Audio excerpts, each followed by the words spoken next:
So this is my understanding of EFT. As I understand it, EFT is based on two main things. The first bit is meridian science. Now, if you're not sure what meridians are, I'll explain that to start with. You know that in your body you've got a vascular system that carries all the blood round, and you know you've got a nervous system, and you know you've got a musculoskeletal system. And you know these things because years and years ago the medical practitioners of the day used to dig up dead bodies, cut them open and find out what was inside. And that's what they found, amongst other things obviously. The Chinese, as well as doing that, spent 5,000 years studying living bodies. And what they worked out was that in addition to all of those things that we have in our bodies, there are also energy channels running through the bodies that they called meridians. Now the people that dug up the dead bodies didn't find those because they're not there when you're dead. They're just there when you're alive, carrying energy through your body. Now if you've ever been to an acupuncturist or you've ever seen anyone have acupuncture, then you know that what they do is stick needles into the body. And if you don't know anything about acupuncture, you may think that's a bit strange. What they're actually doing is sticking the needles into the meridians in the body and wiggling them about to release blocked energy.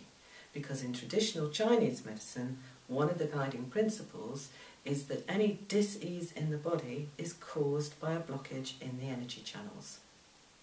EFT is what we call a non-invasive meridian therapy, because we use the meridians, but instead of sticking needles into them, we tap on them.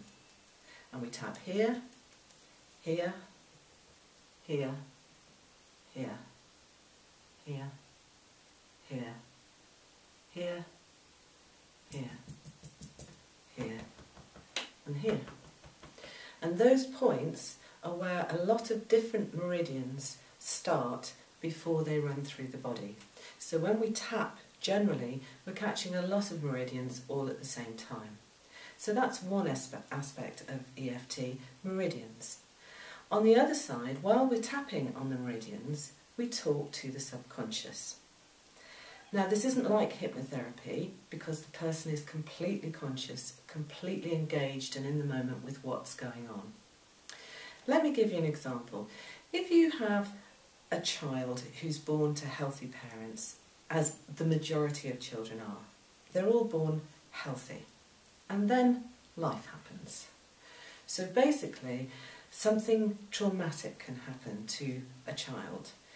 It doesn't have to be something huge and horribly traumatic that we would see as traumatic as an adult, just something that's quite traumatic when you're little. So for example, you could be skipping down the street quite happily and then a big dog jumps out and barks at you and frightens the life out of you. At that point, the child makes up rules. They make up rules about themselves and they make up rules about how the world works. And those rules go straight into the subconscious. And the subconscious continues to run those rules until it's told not to. Because the subconscious doesn't question whether what it's doing is good for you or bad for you. Whatever the subconscious is doing, it just does. So it doesn't wake you up in the middle of the night and say, do you want to keep breathing? It just assumes that as it's been told to keep you breathing, that's what it does. It keeps you breathing. So these rules that this, say, 2 or 3-year-old made up when the dog jumped out were probably very helpful to the 2 or 3-year-old and may have continued to be helpful when they were 4, 5, 6, 7. Now they're 40, not so useful to be running those rules. So while we're tapping on the meridian points, we talk to the subconscious and we find those hidden memories, those hidden traumas that happened maybe many years ago. And what we do is we release the emotion invested in those traumas. So that's why it's called emotional freedom technique. People don't lose their memories, they can still remember the incidents, but they don't have the emotional attachment to them.